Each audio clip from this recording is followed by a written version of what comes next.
इतिहास में कुछ नाम सिर्फ नाम नहीं होते, वो एक पहचान बन जाते हैं, साहस की, स्वाभिमान की और अपनी आज़ादी के लिए कभी न झुकने वाली जिद की। तो चलिए, आज हम एक ऐसे ही नाम की कहानी में उतरते हैं, महाराणा प्रताप। लेकिन सोचने वाली बात यह है कि जब एक बहुत बड़ा साम्राज्य अपनी पूरी ताकत झोंक रहा हो, जब बड़े बड़े राजा महाराजा उसके आगे सिर झुका रहे हो, तो कोई एक अकेला उसके खिलाफ कैसे खड़ा हो सकता है? यही वो सवाल है जो महाराणा प्रताप की पूरी कहानी का सार है। तो चलिए, जरा उस दौर में चलते हैं, 16वीं सदी का भारत। मुगल बादशाह अकबर का साम्राज्य अपने चरम पर था। एक के बाद एक राजपूताना के ज्यादातर शासकों ने मुगलों से संधि कर ली थी या उनकी अधीनता मान ली थी। लेकिन मेवाड़ में एक शासक था जिसने ऐसा करने से साफ साफ मना कर दिया। तो यहाँ पर टक्कर बिल्कुल साफ थी।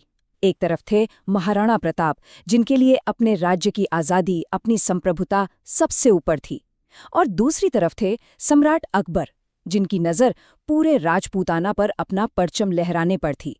ये दो विचारधाराओं की, दो जिद की सीधी टक्कर थी।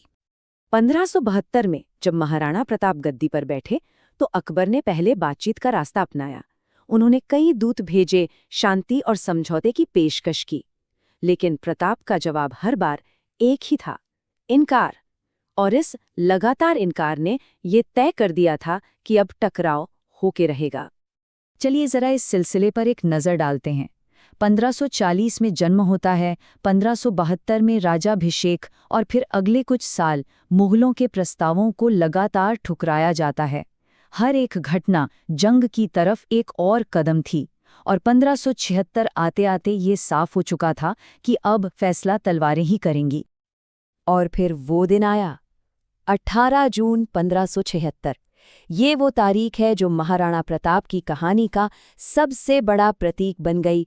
हल्दी घाटी का महासंग्राम। ये सिर्फ एक लड़ाई नहीं थी, ये उसूलों की, स्वाभिमान की लड़ाई थी। जरा इस संख्या के बारे में सोचिए, 3000।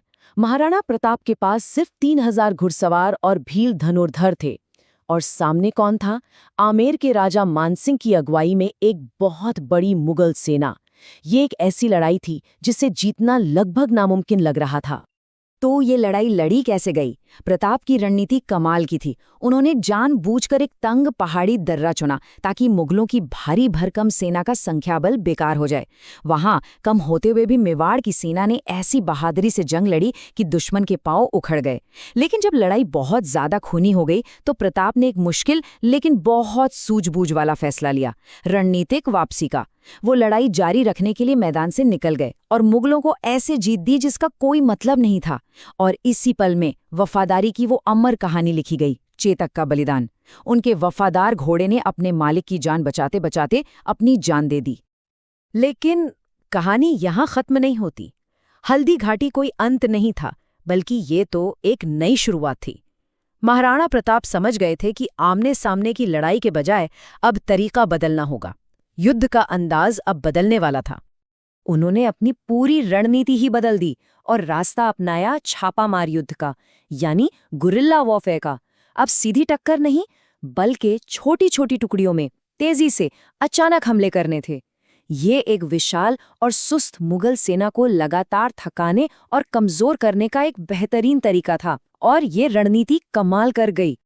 अरावली की पहाड़ियों को अपना घर बनाकर उन्होंने मुगल चौकियों पर अचानक हमले किए, उनके रसद के रास्ते काट दिए और दुश्मन को एक पल भी चैन की सांस नहीं लेने दी। उन्होंने उस संघर्ष की आग को कभी बुझने नहीं दिया।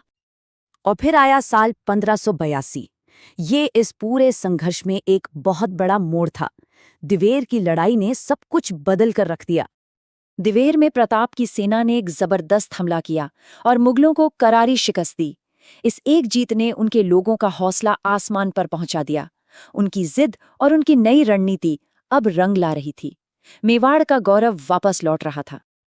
और उनकी ये रणनीति कितनी कामयाब रही।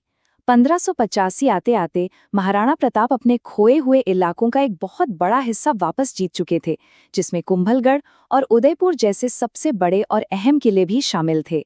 ये उनकी कभी हार न मानने वाली सोच का सबसे बड़ा सबूत था।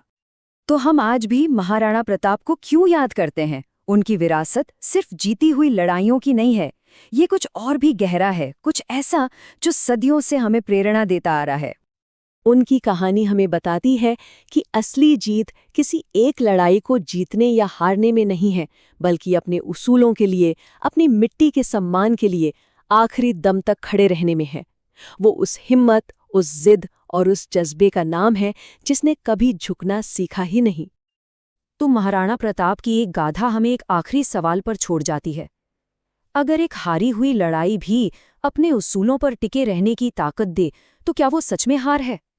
आखिर सच्ची जीत होती क्या है? Please like and subscribe my channel.